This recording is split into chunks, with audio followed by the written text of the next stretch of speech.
సభకి నమస్కారం. నేను ఉపన్యాసాలు ఇవ్వదలుచుకోలేదు, మనం చర్చా కార్యక్రమాలుగా చేపడదాం, సరేనా? నేను కొన్ని క్వశ్చన్లు రేస్ చేస్తాను ముందు, దానికి కరెక్ట్ సమాధానం అనేది ఏముండదు. మీ మనసులో ఉన్నది మీరు చెప్పండి, ధైర్యంగా చెప్పండి.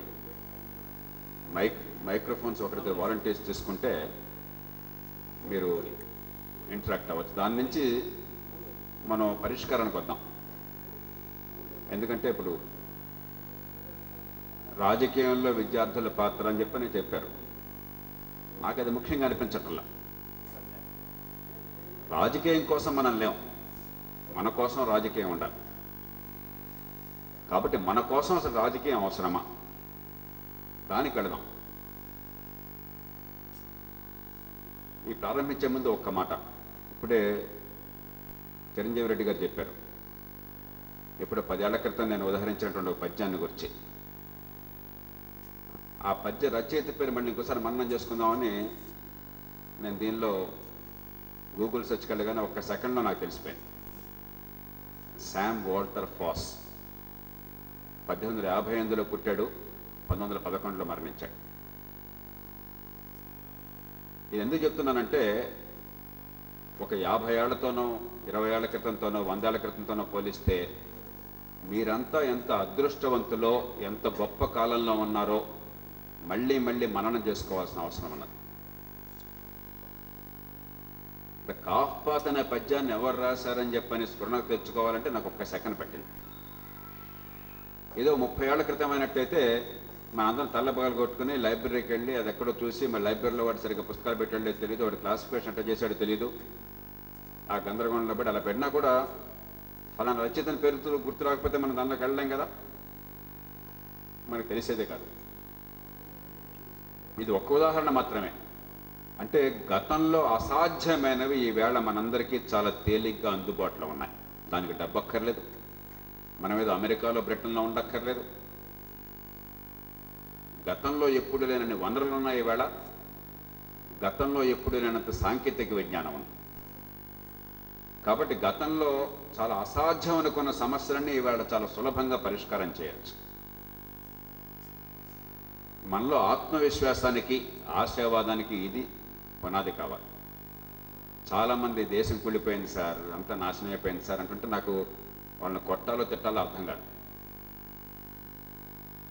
గతం కంటే ఎప్పుడు ఈవేళ బాగుంది, ఈవేళటి కంటే రేపు ఇంకా బాగుంటుంది. కాకపోతే అనుకున్నంత బాగోలేదని మనకు బాధగా ఉంది, ఇంతకంటే బాగుండే అవకాశం ఉంది. అలా లేదే అని చెప్పని మనలో అసంతృప్తి ఉంది. ఉదాహరణకి ఇక్కడ రాగానే ఇక్కడ నీళ్లు బాగా ఉన్నాయని అడగానే చిరంజీవి రెడ్డి గారు చెప్పారు, బ్రహ్మాండంగా ఉన్నాయి సార్, ఇక్కడ మంచినీళ్ళు గ్రౌండ్ వాటర్ బాగా ఉందని చెప్పని. మరి వాటర్ హార్వెస్టింగ్ చేపడుతున్నారా, అనంతపురం జిల్లాలో వర్షాలు తక్కువ కదా అని చెప్పంటే 100% ఇక్కడ వాటర్ ఇక్కడ రిటర్న్ ఏర్పాటు చేస్తున్నామని చెప్పన్నారు. ఇలా చేయకుండా అనంతపురం జిల్లాలో భూగర్భ జలం సరిగ్గా లేదనుకోండి, తప్పెవరిది? వర్షందా? వర్షం పడుతుంది, ఇవాళ పడుతుంది కదా, కొన్ని సందర్భాల్లో పడదు. వర్షం గ్యారంటీగా పడాలి లేదు, ఇది మట్ట ప్రాంతం, దుర్భిక్షానికి గురయ్యే ప్రాంతం, వర్షపాతం మిగతా చోట కొలిస్తే కొంచెం తక్కువ. కానీ ఉన్న వర్షాన్ని సద్వినియోగం చేస్తున్న అవకాశం గతంలో లేనిది ఇప్పుడుంది, అప్పటికంటే పరిజ్ఞానం ఇప్పుడు ఎక్కువ ఉంది. ఆనాడు చేసిన పాటు కూడా మనం ఇప్పుడు చేయలేదనుకోండి, దానికి బాధ్యత ఎవరిది? ఆనాడే ఇక్కడ అనంతపురంలో పక్కనున్న కోలారు జిల్లాలో కొన్ని వందల వేల చెరువుల్ని కొన్ని శతాబ్దాల పర్యంతం వాళ్ళు ఏర్పాటు చేస్తున్నారు. అంటే వర్షపు నీటి చుక్క ప్రతి చుక్క కూడా సద్వినియోగం కావాలి, భూమిలోకి ఇంకాలని చెప్పారు. మరి ఈవేళ మనం చేయడం లేదు అంటే అది మన తప్ప అవుతుందా, లేకపోతే ప్రకృతి తప్ప? పరిష్కారం లేక కాదు, టెక్నాలజీ ఉంది, డబ్బులు ఉన్నాయి. ఆనాడు డబ్బులు లేవు. 26 ఏళ్ల క్రితం నేను జిల్లా కలెక్టర్గా ఉండగా ₹1 కోటి జిల్లాకు కావాలంటే తల ప్రాణం తక్కువచ్చేది. ₹1 కోటి కావాలంటే చాలా కష్టం అయిపోయింది. నేను చాలా కష్టపడి గవర్నమెంట్ నుంచి ఒక 15-20 కోట్ల రూపాయలు 3 ఏళ్ల కాలంలో సాధించి ఒక 2 లక్షల ఎకరాలు నీటిపారుదల తీసుకొచ్చాను ఒక్క జిల్లాలో 2.5 సంవత్సరాల కాలంలో. అది ఇప్పటికి కూడా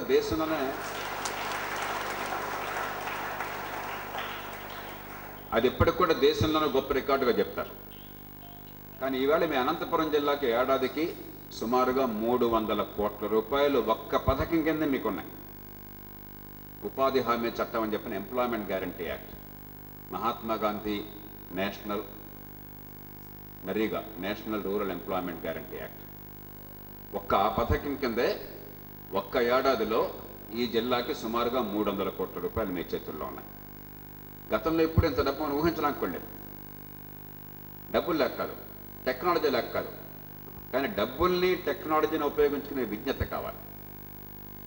అది ఉన్నట్టయితే దుర్భిక్ష ప్రాంతంలో పంటలు పండించవచ్చు, వర్షపు నీటిని సద్వినియోగం చేసుకోవచ్చు, ఆర్థిక వ్యవస్థను పెంచవచ్చు, పారిశ్రామికీకరణ సాధించవచ్చు, మీ అందరికి ఉపాధి కల్పించవచ్చు, మంచి ఆహ్లాదకరమైన సౌకర్యాలు ఏర్పాటు చేసుకోవచ్చు. ఇప్పుడే నేను ఫాదర్ ఫ్లవర్ ఏర్పాటు చేసినట్టు రూరల్ డెవలప్మెంట్ ట్రస్ట్లో వారి దాన్ని ఏమంటారు ఫెసిలిటీని బాబు వాణి, అది ఆ ఫెసిలిటీని ఏమంటారు?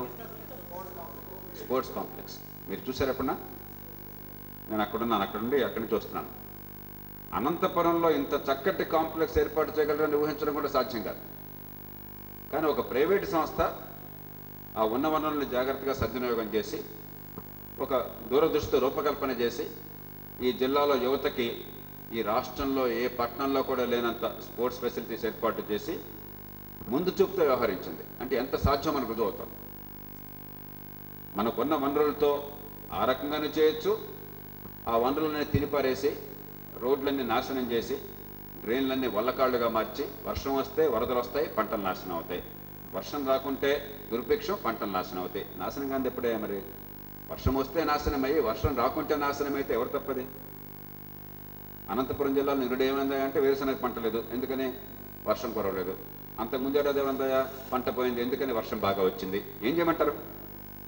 మీకేమన్నా దేవుడు కరెక్ట్గా లెక్కేసి రోజు ధర్మమీటరో మరొకటి లెక్కేసి రోజుకింత వర్షం చెప్తాడా?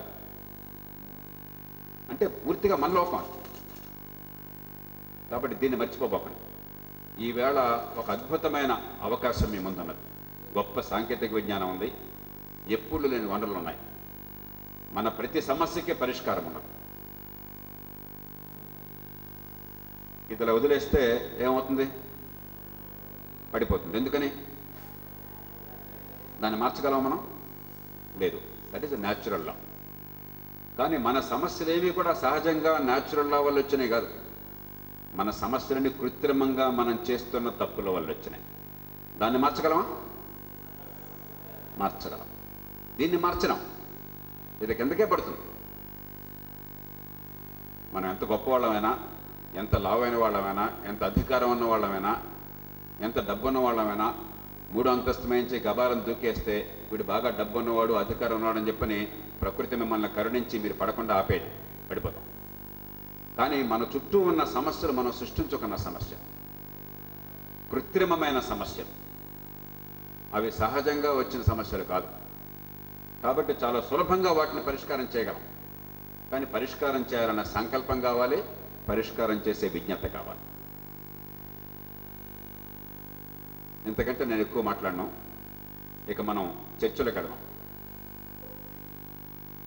చాలామంది ఒక మాట అంటుంటారు, ఈ దేశంలో విలువలన్నీ పోయినాయి సార్, వాల్యూస్ పోయినాయి సార్, జనం అంతా చెడిపోయారు అని చెప్పని.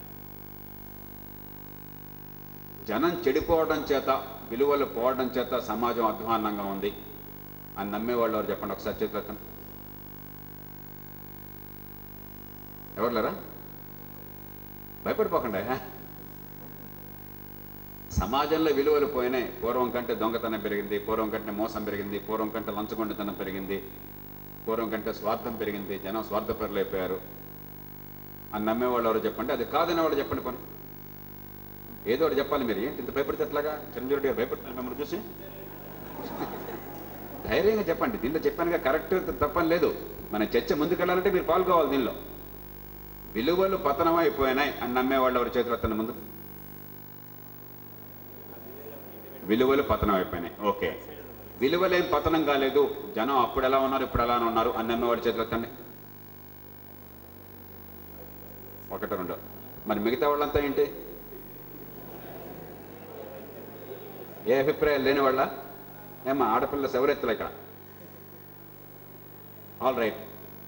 విలువలు చెడిపోయినాయి అనేవాళ్ళు ఒక్కళ్ళు బాబు లేచి నాకు చెప్పండి. సార్ ప్రేమ్ కుమార్ చెప్పు.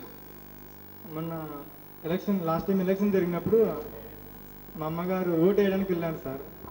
వెళ్ళినప్పుడు ఏం జరిగిందంటే ఓటు అయిపోయినాక వచ్చింది సార్ ఇంటికి. అమ్మాయి ఎవరికి ఓటేసావంటే నేను ఎక్కడ ఓటేసాను రా, నేను ఊరికే అడిగి పోయినాను, నా ప్లేస్లో ఇంకొకరు ఓటేసేసారు, వేరే వాళ్ళ పేరు నేను వాళ్ళు ఏదో పేరు చెప్పినారు, నేను వాళ్ళ బదులు ఊరికే బొట్టు మీద మాత్రమే పెట్టాను అనేసి అన్నారు సార్. దాన్ని బట్టి నాకు అర్థమైంది సార్, ఇక్కడ మన మన సొంత నిర్ణయం అంటూ ఏం లేదు సార్. డబ్బులు, హోదా, బెదిరింపులు అవే జరుగుతున్నాయనేసి విలువలు కొంచెం తగ్గాయి అన్నది నాకు అనిపించింది సార్. ఓకే, ఇంకెవరు చెప్తారు? ప్రస్తుతం ఇప్పుడు మనం ప్రస్తుతం తీసుకుంటే రోడ్డు మీద చిన్న యాక్సిడెంట్ జరిగితే మనం ఎడ్యుకేటెడ్ పీపుల్ ఏం చేస్తున్నారంటే మనకెందుకులే, మనం వెళ్తే ఎవరు యాక్సిడెంట్ జరిగిందో వాళ్ళని తీసుకోవాలని చూస్తే వాళ్ళు కాపాడే పరిస్థితి లేదు సార్. ఎందుకంటే వాళ్ళు కాపాడితే పోలీస్ కేసు అవుతుంది, పోలీస్ స్టేషన్ చుట్టూ తిరగాలని ఆలోచన చేసి వాళ్ళు చదువుకున్న వాళ్ళు వదిలిపెట్టిపోతున్నారు. కానీ చదువుకోని వాళ్ళు విలేజ్ పీపుల్ ఆర్ వాళ్ళు ట్రై చేస్తున్నారు, పాపం చూద్దాం వాళ్ళు ఏమైందని ఆలోచన చేస్తారు. కానీ ఇప్పుడు ఎడ్యుకేటెడ్ పీపులే మారల్ వాల్యూస్ అనేది మెయింటైన్ చేయట్లేదు సార్. దానివల్ల మనకు అర్థమైపోతుంది. ఎందుకంటే educated people are not more they are not thinking about the people, they are the selfish than the rural people. కాబట్టి రంజిత్ బాబు, నీ పేరు, నీ పేరేమన్నావు? రంజిత్ చెప్పేదేమో ఎవరికైనా యాక్సిడెంటో మరో ఇబ్బంది అయితే ఎవరి మానాన్ని వాళ్ళు పోతున్నారు, వాడు చచ్చిన బతికిన పట్టించుకోకుండా విలువలు లేనట్టే కదా, స్వార్థం పెరిగింది కదా అని చెప్పని. మరి విలువలు తగ్గలేదు, మనుషుల్లో ప్రత్యేకంగా చెడుదనం ఏం రాలేదు అని నమ్మేవాళ్ళు ఎవరు చెప్పండి? వాళ్ళు ఒక్కళ్ళు చెప్పండి సమాధానం. మీరేమంటారు? ఎవరు? నీ పేరు నాన్న? రాజు సార్. అమ్మా రాజు. ఇలా పెట్టుకుని కొంచెం దూరంగా పెట్టి స్పష్టంగా మాట్లాడి చెప్పు. రాజు చెప్పమ్మా, ఇలా పెట్టు. ఇంతకుముందు హయ్యర్ స్టడీస్కి చాలా తక్కువ మంది వచ్చేవారు సార్. హయ్యర్ స్టడీస్కి లైక్ బీటెక్, ఎంబీఏ. ఇప్పుడు ఇంతమంది స్టూడెంట్స్, ఇన్ని కాలేజీలు ఉన్నాయి, ఇది డెవలప్ కదా సార్. తర్వాత కొంచెం దూరంగా పెట్టమ్మా, కొద్దిగా దూరంగా పెడితే స్పష్టంగా చెప్పు. ఇప్పుడు ఇంతమంది స్టూడెంట్స్ హయ్యర్ స్టడీస్కి వస్తున్నారు సార్, కాలేజీలు ఎక్కువ ఉన్నాయి, ఇది డెవలప్ కదా సార్. ఇప్పుడు ఫారిన్ కంట్రీస్ కానీ జాబ్స్ పరంగా కానీ పోయిన కాలంతో పోల్చుకుంటే ఇప్పుడు చాలా ఎక్కువ మంది ఉన్నారు సార్, ఇది డెవలప్ అయింది. ఇప్పుడు నియోజకవర్గానికి కానీ ఒక జిల్లాకు కానీ నిధులు కూడా చాలా ఎక్కువ అవుతున్నాయి సార్ పోయిన కాలంకి, ఇది డెవలప్ అని నేను భావిస్తాను. రాజు చెప్పేది ఏంటంటే గతంలో కంటే ఇప్పుడు అవకాశాలు ఎక్కువ ఉన్నాయి, గతంలో చాలా మందికి ఏవి అందేవి కాదు, కాబట్టి రోజులు బాగుపడుతున్నాయి కానీ చెడిపోవటం లేదని రాజు వాదన. ఇంకెవరు? కానీ దాన్ని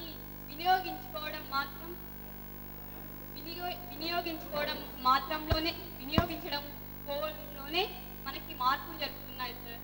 ఇప్పుడు సమాజం ఎలా ఉందో మనకు తెలుసు. ఇప్పుడు రాజకీయంలో మొత్తంగా ఇప్పుడు ఎవరికి ఓటు వేస్తున్నారంటే కులాలను బట్టి ధనం ఎవరిస్తున్నారో కులాలకు సంబంధించిన వాళ్ళు వాళ్ళ కులం వాళ్ళకే వేసుకుంటున్నారు సార్. ఇలా సమాజం అయితే ఇలా ఇది అవుతోంది. అవకాశాలు ఉన్నాయి కానీ దాన్ని సరిగ్గా వినియోగించుకోవడం లేదు సార్. ఓకే, చూసారా ఎవరన్నా? చెప్పమ్మా. అంటే జడ్జికి బెయిల్ కోసమే 100 కోట్ల రూపాయలు ఇస్తానన్నాడని చెప్పని దాంతో ఆశ పుట్టిందని ఎవరో చెప్పారు. కాబట్టి ప్రతిరోజు మనం అవినీతిని గురించి ఉంటున్నాం. ఈ అవినీతి నిరంతరం పెరుగుతూనే ఉందా? మన రాష్ట్రంలో కానీ దేశంలో అవినీతి అన్ని చోట్ల పెరుగుతోందా లేకపోతే తగ్గుతోందా? అట్లానే ఉందా? పెరుగుతోందని వాడు చెప్పండి చేతులెత్తండి. ఓకే, తగ్గుతోందని వాడి చేతులెత్తండి. ఎవరు లేరు? ఒక మాట చెప్పండి. మా చిన్నప్పుడు టెలిఫోన్లు కావాలంటే చిరంజీవి రెడ్డి గారిని అడగమ చేసినప్పుడు కానీ టెలిఫోన్ కావాలంటే మాకు తల ప్రాణం తక్కువచ్చేది. నేను ఐఏఎస్ నుంచి రాజీనామా చేసి లోక్సత్తా సంస్థను పెట్టినప్పుడు రాజశేఖర రెడ్డి గారికి ఫోన్ చేయాల్సి వచ్చింది. ఆయనపై పార్లమెంట్ సభ్యుడు. ఎందుకని? వాళ్ళ అబ్బాయి జగను అంతకుముందు ఒక ఆఫీస్ పెట్టుకున్నాడు, ఏదో కంపెనీ పెట్టి. ఆ కంపెనీ ఫెయిల్ అయింది, దాన్ని వెకేట్ చేశారు. అదే ఆఫీస్ని మేము అద్దెకు తీసుకున్నాం. నాకు తర్వాత తెలిసింది. అక్కడ ఇంకా ఫోన్లు తీసేయాలి వాళ్ళు. నేను రాజశేఖర కొంచెం మీరు ఎంపీ కదా, మీకు ఎంపీ కోటాలో ఫోన్లు వస్తాయి, ఈ ఫోన్లు ఎంత డబ్బు అయినా నేను ఇచ్చేస్తాను, ఆ ఫోన్లు మాకు వచ్చేస్తే మాకు ఆలస్యం లేకుండా పనిచేసుకునే అవకాశం ఉంటుంది అని అడిగాను. సరే ఆయన చేయలేకపోయినారు, ఏ కారణంగా నాకు సాధ్యపడలా. కానీ ఎందుకు అవసరమైంది నేను ఫోన్ చేయటం? ఒక ఫోను కావాలంటే తల ప్రాణం తొక్కొచ్చేది. ఆ రోజుల్లో 8,000 10,000 రూపాయలు, ఆ రోజుల్లో 8,000 10,000 అంటే చాలా ఎక్కువ డబ్బు. ఇవాళ 1,00,000 రూపాయలు వేసుకోవచ్చు. అంత డబ్బు డిపాజిట్ కడితే 3-4 ఏళ్లగా ఫోన్ వచ్చేది. ఆ ఫోన్ కనెక్షన్ చేయాలంటే లంచం, ఆ ఫోన్ ఇంకొక చోట షిఫ్ట్ చేయాలంటే లంచం, ఫోన్ ఎప్పుడు చెడిపోయి ఉండేది రిపేర్ చేయాలంటే లంచం, ఇట్లా ఉండేది. మీలో ఎంతమందికి మొబైల్ ఫోన్లు ఉన్నాయో చెప్పండి. ఇప్పుడు అందరికీ ఉన్నాయి. మీరు ఎవరన్నా మొబైల్ ఫోన్ కోసం లంచం ఇచ్చారా? దీనిలో అవినీతి తగ్గిందా పెరిగిందా? మరి మీరంతా అవినీతి బ్రహ్మాండంగా పెరిగింది, అందరి చేతులు ఎత్తారే ఏమ్మా? చెప్పండి, మైక్ ఎవరు మాడతారు? ఇక్కడికి ఓకే, తర్వాత వస్తానమ్మా. ఓకే చెప్పనన్నా. మనం రాజకీయాలనే తీసుకున్నాం అనుకోండి సార్, ఇప్పుడు ఎంతో మంది రాజకీయ నాయకులు వాళ్ళ తల్లిదండ్రులు, వాళ్ళ కొడుకులు, వాళ్ళ చెల్లెళ్ళకి, వాళ్ళకి తప్ప ఎవరికి రాజకీయాలే ప్రవేశించే అవకాశం లేకుండా చేస్తున్నారు సార్. అలా రాజకీయ నాయకులు అలా పెద్దగా పెరిగిపోయి వాళ్ళ డబ్బులు ఎన్నో వేల కోట్లు సంపాదిస్తూ వాళ్ళు వెనకలు వేసుకుంటున్నారు కదా సార్. దీని అవినీతి అన్నారా సార్? అవినీతి పెరగడం లేదా సార్? నీ పేరు నాన్న? విజయభాస్కర్ రెడ్డి. విజయభాస్కర్, ఓకే.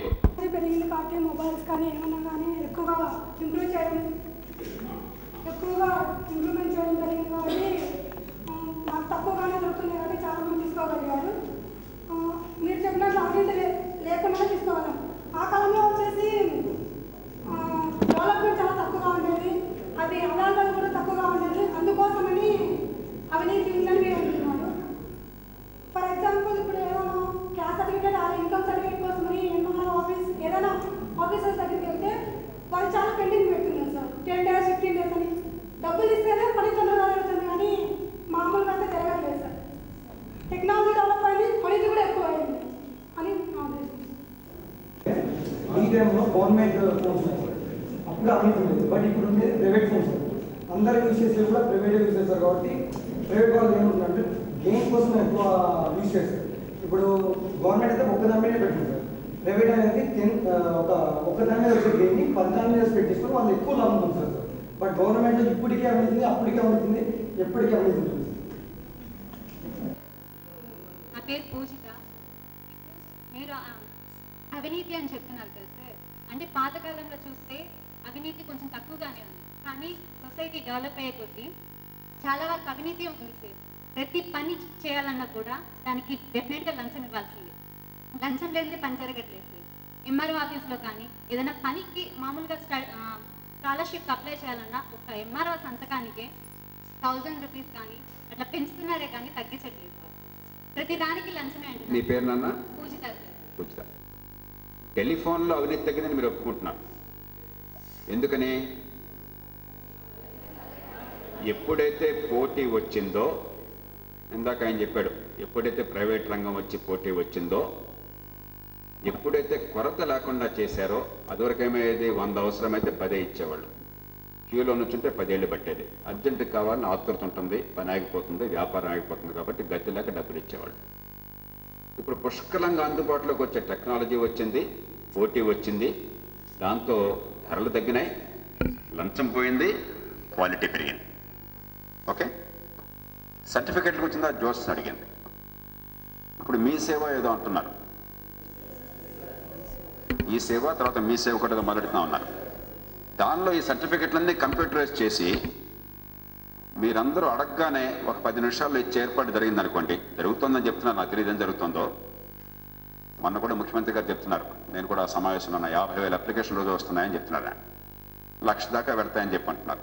వాస్తవం నాకు తెలియదు, కానీ అది చేయడం అసాధ్యం కదా వాళ్ళ టెక్నాలజీతో. మన దగ్గర ఉన్న డేటా మొత్తాన్ని కూడా కంప్యూటర్లో పెట్టి ల్యాండ్ రికార్డ్స్ కావచ్చు, బర్త్ సర్టిఫికేట్ కావచ్చు, డెత్ సర్టిఫికేట్ కావచ్చు, మరొకటి కావచ్చు, మొత్తం పెట్టేసి మీరు వెళ్ళి ఇప్పటికి కూడా కొన్ని మున్సిపాలిటీలు అందుబాటులోకి వస్తుంది. అలా ఇదంతా రాకుండా ఉన్నానే కొన్ని మున్సిపాలిటీల్లో వెళ్ళగానే వచ్చేస్తుంది. ఆ ఏర్పాటు చేశారనుకోండి, దానిలో అవినీతి ఆగిపోతుంది కదా. అంటే అర్థమేంటి? కొన్ని సరైన పనుల్ని చేపడితే అన్ని పనులకి ఒకటే పరిష్కారం ఉండదు. పిడుక్కి బేనుకు ఒకటే మంత్రం ఉండదు.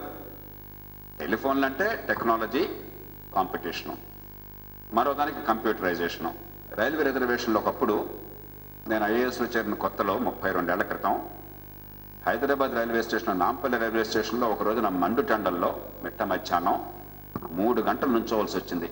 హైదరాబాద్ నుంచి విజయవాడ రిజర్వేషన్ కోసం, దిక్కుమాలిన రిజర్వేషన్ కోసం. నాకు అనిపించింది జీవితం అంతా నిస్సారం అనిపించి, మళ్ళీ జీవితంలో నేను ఇట్లా లైన్లో నుంచోకూడదు అనుకున్నాను. కానీ నాకే కాదు, ఇవాళ ఎవరికీ అవసరం లేదు.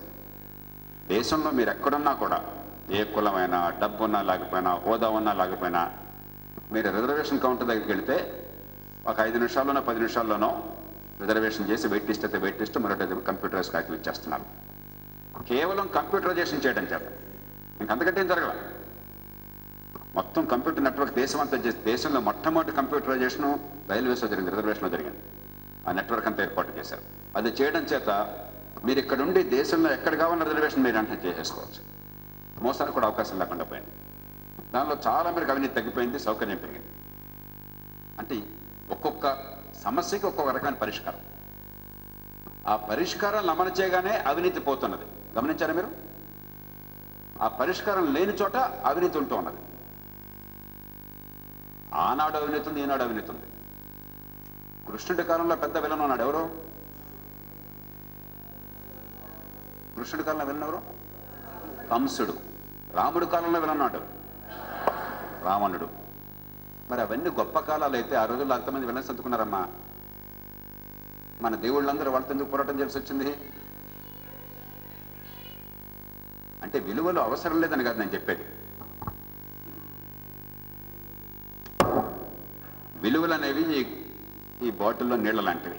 మీకు దాహం తీరాలి, మనకు ప్రాణాన్ని కాపాడాలి అని చెప్పంటే నీళ్ళు అవసరం. నీళ్ళు లేకపోతే బతకలేం కదా.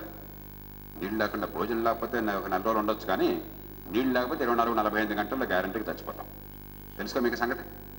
నిరాహార దీక్ష చేసేవాళ్ళు నీళ్లు తాగుతారు, నీళ్ళు లేకపోతే చచ్చిపోతారు, డామని చచ్చిపోతారు. అంటే నీళ్ళు అవసరం, కానీ ఈ బాటిల్ లేదు. నీళ్ళు ఏమవుతాయి? ఒలిగిపోతాయి. ఒలిగిపోయిన తర్వాత ఏమవుతాయి? ఎవాపరేట్ అయిపోతాయి. అవునా? ఎక్కడో గాలిలో నీటి ఆవిరి ఉంది, నీళ్ళు ఎక్కడికి పోలా. ఆ నీళ్ళు తాగలవా? ఉపయోగపడతాయి మనకి? నీళ్ళు పోలా, నీళ్ళు ఎక్కడో ఉన్నాయి, కానీ ఉపయోగించే రీతిలో లేవు. ఉపయోగపడాలని చెప్పంటే ఒక గ్లాసో, ఒక సీసానో, ఒక బానో, ఒక ట్యాంకో ఏదో కావాలి. అవునా? విలువలు అవసరమే. విలువలంటే నీళ్లు. అది లేకపోతే మనకి జీవితం నడవదు. కానీ విలువల్ని కాపాడే వ్యవస్థ, విలువలు ఎంత అవసరమో ఆ వ్యవస్థ అంతే అవసరం. మనం మర్చిపోతాం. అది మర్చిపోయి మనం అనుకుంటాం ఈ సీసా లేకపోవడం చేత నీళ్లున్న ఆవిరైపోయినని గుర్తించక నీళ్ళన్నీ పోయినాయి అనుకుంటున్నాం. విలువలు ఎక్కడికి పోలా. మన సమాజంలో విలువలు పుష్కలంగా ఉన్నాయి. ఆనాడు ఉన్నాయి, ఈనాడు ఉన్నాయి. దొంగలు ఆనాడు ఉన్నారు, ఈనాడు ఉన్నారు. లంచగొండలు అప్పుడు ఉన్నారు, ఇప్పుడు ఉన్నారు.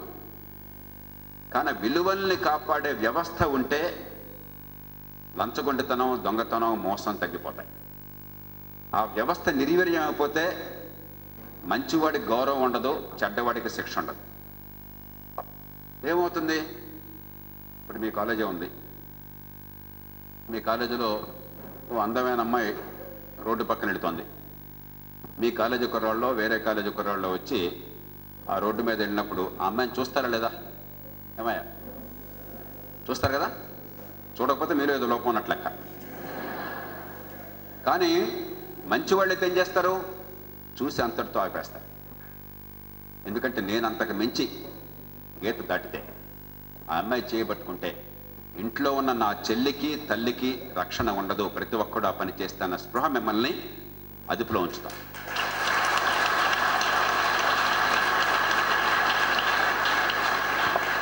మంచితనం అంటే అది.